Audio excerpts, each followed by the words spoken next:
Living or Dead, story by Rabindranath Tagore. I begin by reading the story.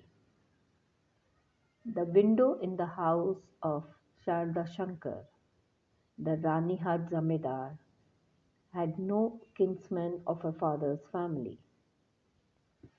One after another, all had died, nor had she in her husband's family anyone she could call her own, neither husband nor son. The child of a brother in law, Sharda Shankar, was her darling. For a long time after his birth, his mother had been very ill, and the widow, his aunt Kadambani, had fostered him. If a woman fosters another's child, her love for him is all the stronger because she has no claim upon him, no claim of kinship, that is, but simply the claim of love.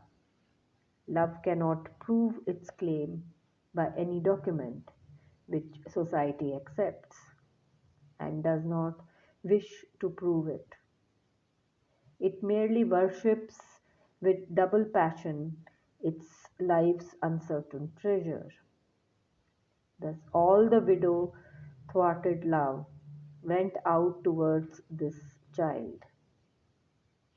One night in Sraban, Kadambani died suddenly. For some reason, her heart stopped beating. Everywhere else, the world held on its course.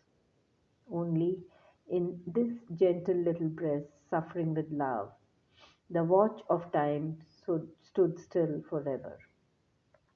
Lest they should be harassed by the police, four of the Zamidar's Brahmin servants took away the body without ceremony to be burned.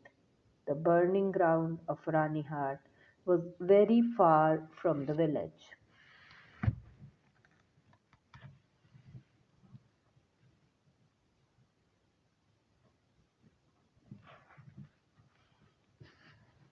There was a hut beside a tank, a huge banyan tree near it, and nothing more.